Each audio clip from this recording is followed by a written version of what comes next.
Good day, traders. Mindset Reset. It's Free Cash Friday, day 3 on the backside of the week. Today we will talk about a couple of topics. We'll also answer some questions, and of course we'll always deal with psychology and behavior of the trader. Now, the last couple of weeks I've mentioned that I've really kind of taken things to a different level with my own trading, in that as my good friend Steven says, stripping away the unessential. And I had a really good look at a lot of my trades over the last few years, really, and have narrowed things down to really a couple of key priority types of opportunities that seem to be responsible for a large majority of profits, and also zero stress, zero thinking, and really zero management of the trade itself. There are the ACBs and how they present and how they were filtered out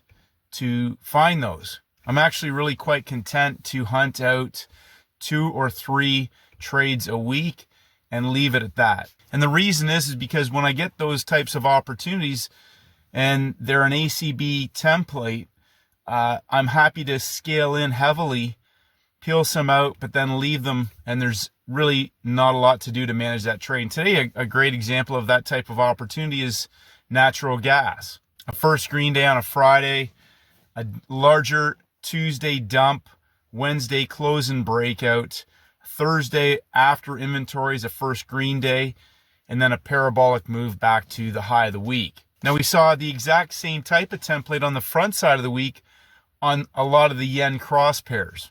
ACBs, ones that weren't coming back in that either that session after a large move, or even on some of the pairs did not come back at all that day.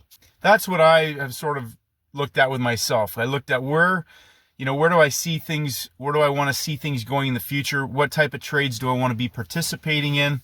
And a lot of the other trades are sort of losing interest to me. Now that's me. And part of the reason is because a lot of the nail and bail opportunities are still great trades.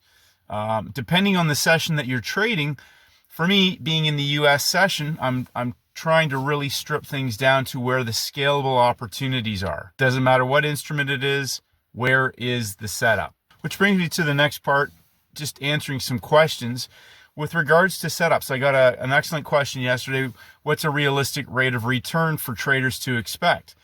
Now my response to that is well, which setups are you hunting? So number 1, which easy money making setups are you hunting? Number 2, how good have you become at executing those particular setups? Number 3, how good are you at finding those setups? Number 3. Number 4, how frequently is the setup that you're hunting show up? Meaning, do you have just one instrument that you're looking for that opportunity on, or do you have a basket of instruments? Obviously, to increase the frequency of that opportunity showing up in your work week, depending on the session that you're trading. Then, of course, number 5, are you doing anything else in between to self-sabotage or undo the good results that you're getting? And there's the answer to your question. That's the rate of return that you can expect. Again, that comes back to thinking that somebody else's results will transfer to your results. And you may not have the emotional wherewithal or skill set to manage yourself in a lifetime. The wherewithal, emotional skill set, the discipline, the mindset, the belief to know not to do anything else, to take trades, little worthless, little crap, zero edge trades that can actually get you into a situation where you'll do damage. A few traders emailed me today. They blew their accounts out on Friday. And I try to emphasize this on a Friday. Now listen, I've done all these things wrong.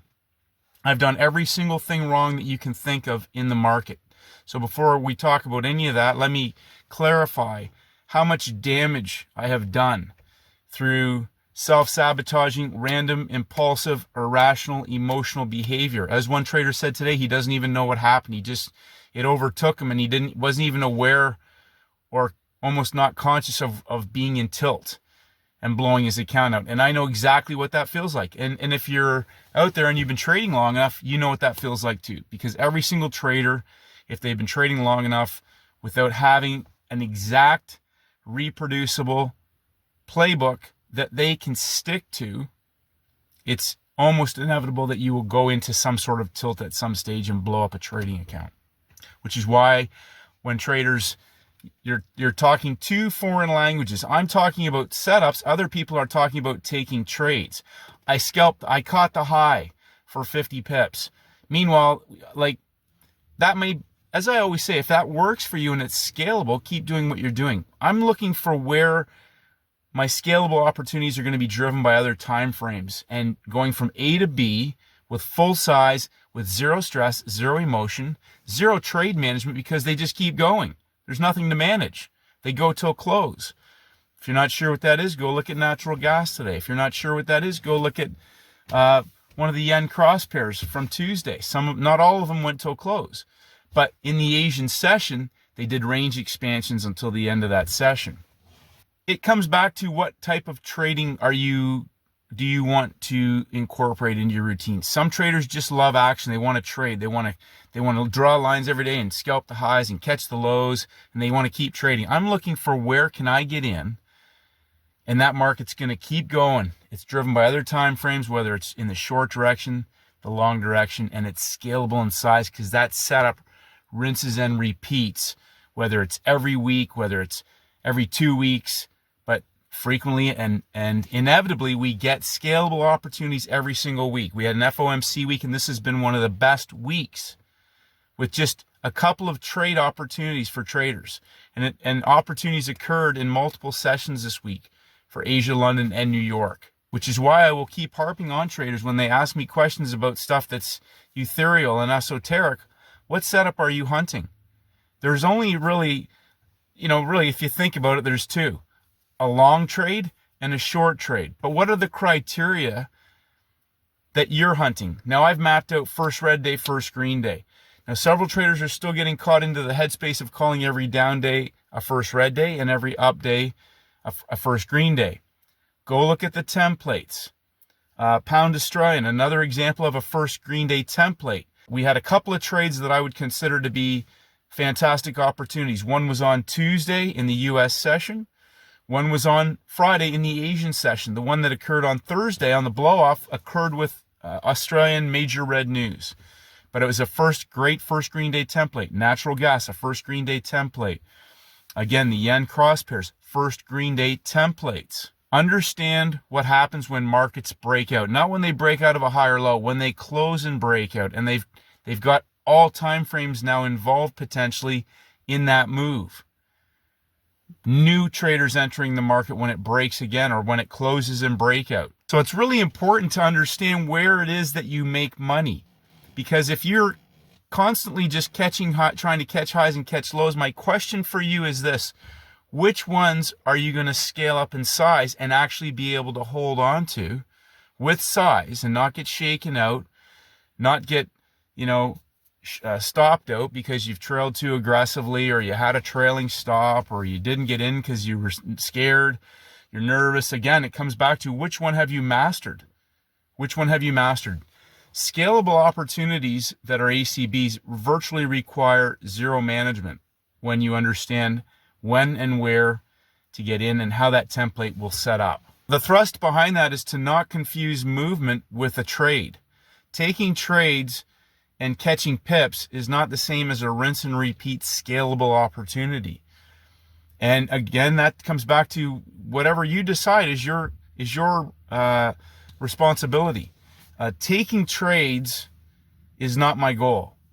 And as I said earlier in the video today, I'm really honing down on a couple of simple opportunities, and I'm just sifting through the instruments now, looking for them because they're scalable, zero stress, zero emotion. They can handle any size. That's why I'm happy to take these and just sit on them, because now I know exactly where the bulk of my profits are made. As I talked to Steven this week, I virtually have eliminated out a couple of days pretty much out of my trading schedule, which right away takes 40% of my trading week out of the picture.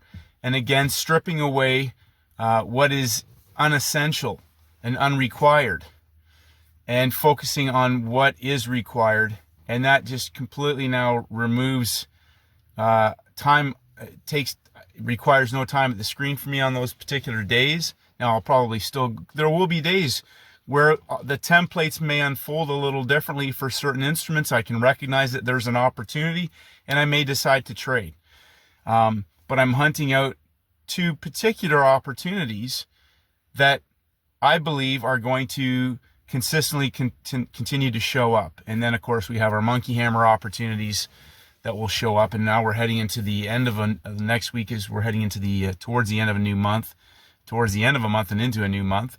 And of course we start the whole economic calendar and cycle again. But behavior of the trader. So if I remove some time away out of my screen, that does a couple of things. Number one, it takes me out of the equation from having, screen time looking for opportunities that I know occur greater on certain times of the week than those 2 days. But also sitting on my hands is easy because I know that those opportunities show up on the other days. So it requires me thinking, well, why do I want to even trade today?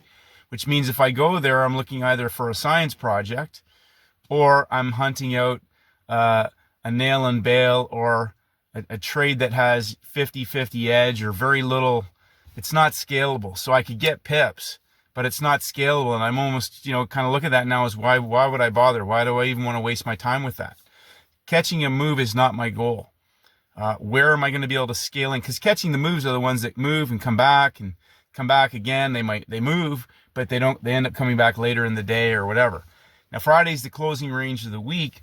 And today we had, I think the only ACB opportunity that I felt was a textbook playbook opportunity was natural gas. I haven't looked through everything. I know other markets moved. I know there were other opportunities. I know we had some nail and bails. And as Nish said about gold, like right now we were at all-time highs. So yeah, I think they're going to keep going higher and dragging out people who continuously try to counter-trend the market. But why do I want to bother trying to be a science professor and figure out where I can get in on gold when there's other easy money laying on the floor in the corner that's scalable in size? Whereas, would you put size on a trade right now with gold when you're buying at the all-time highs in the third hour? It's an opportunity to catch a move, in my opinion, and as Nish said, he's reduced some size up high, can still trade it. But would I want to load the boat on that? Absolutely not. But when that market does offer us an opportunity, which I know, and I said to Stephen, guaranteed we're going to see some large moves on gold, whether it's in the new month, whether it's 3 months from now, we are going to see some massive moves when that market starts to iron itself out. It may not, but I think that market is going to offer us some huge opportunities. So be willing to be patient until that market puts the money on the floor in the corner for you to walk over and bend down, and all you have to do is pick it up. Behavior of the trader. So my mindset is a lot of times when people are sending me stuff about a move they caught, I really don't, that has zero interest to me. Focus on setups that rinse and repeat. If you want to catch moves or grab highs or grab lows, keep asking yourself, how much size would you put on that? Because it doesn't matter to me. Certain instruments are going to have the volatility. They're going to offer that to traders. But where would you put size? To me, a sizable opportunity is the ACB. Yes, they're nail and bails that are, your account grows, you can keep increasing size. But on the nail and bails, I'm still only going to be putting a small amount of risk onto that based on my risk parameters because I know it's going to bounce back at some point. Today we had a great opportunity on NASDAQ. Most breakouts fail. It blew off third hour out of a coil from closing price at the New York Open, 100 pip parabolic collapse. And then we saw the reversal go straight back to the New York Open. And then, of course, it's going into consolidation. So some traders got caught trying to trade the reversal back up, and it rolled over after it took out the New York Open high and came back down. So little things. Friday's the closing range. It's not an ACB type of template. Friday typically, unless we have that larger, like I said with natural gas, a perfect first green day template, but typically Friday's the closing range of the week. So often, as we saw the euro, the pound, the Aussie, Asian cross pairs that were up high, we saw nice reversals, and of course they came right back up into those traders that were short, and now they're moving back and forth in consolidation into the close of the week. Canadian dollar, a first red day 25 pip parabolic collapse into the US session lows from yesterday. Boom, right back up to where that move started from, and I think since is just traded sideways. So traders will chase that on a Friday looking for a parabolic move. it's already done its work. It's just going to go sideways. It's the closing range of the week. We don't have any major red news. It's not non-farm payrolls Friday. It's not a major impact driven event Friday. We don't have a 3-day template coil for Friday. They've already moved the markets after FOMC. We were up high on several instruments. They gave reversals and then pulled them right back up into traders that shorted the extremes against longer time frame trends. Behavior of the trader. Continuously peel back, as Steven says to me, peel back the unessential and focus on the essential, focus on what works. So I've decided to strip away even more and focus again. I want to be able to put size on trades, and it's gotten very, very clear where those opportunities reproduce over and over again, week in and week out on any instrument. I will have a technical video up. I've had an absolutely crazy week. It's been a fantastic week for several traders, and the number one thing that most traders have reiterated to me is that the biggest impact on their trading in the last couple weeks is being patient and sitting on their hands and waiting for playbook opportunities to set up, not just trying, oh, something's up high, I caught the move, I caught that move. I don't relate to that. I don't understand what catching a move means. What setup are you trading? Rinse and repeat. Scale that setup up in size. Master the execution of it. Master the finding and the daily process of hunting out that instrument week in and week out, front side, back side. Understand how that template can be affected by major red news on the front side. Understand how it can be affected on the back side. The same templates show up week in and week out, and it's simple. It is so simple when you stop catching moves everywhere and focus on setups. One setup this week on the front side outweighed everything else in terms of catching moves, I guarantee you, because they were scalable and traders hit them with size. They didn't bother the rest. Some traders finished on Thursday and said, I'll see you, I'm done for the week. And they were right. They made their week in that one session, in that one day. So catching moves, hey, I figured it out. I'm a rocket scientist, but can you size that up? That's the thing. Can you really size it up and reproduce that over and over again? Can you? And do it consistently? Or does it become a science project? And I have zero interest in science projects. Stephen and I joked, he says he's got the attention span of a toddler. So I joke that Stephen works 2 hours a week and sometimes 3. But if he has the attention span of a toddler, I'm not sure where that leaves me, because I just look at closing prices and the templates. First red day, first green day, inside day 1, day 2, day 3. That's all I look at. And I'm looking, okay, oh, there's one. Okay, major red news, FOMC, second day trade, right out of the playbook, page 75. A news momentum catalyst opportunity. Easy money. That made several traders week in a few hours. So keep it simple. Behavior of the trader, the mindset of the trader. Going there every day, trying to catch moves, to me is a recipe for repeating cycles of blown accounts or bad days, good days, bad days. What are your good days? What were your good days? What were your best days? How did that template set up? What if you only traded your good days? It's really simple. It really is simple. But it's all the other things that we do outside of the simple that sabotage the great results. Traders, have a great weekend. It's been a fantastic week. I congratulate you. Keep it going. Keep it simple. Peel away at the unessential. Focus on what works. Have a great weekend, and may the markets go with you.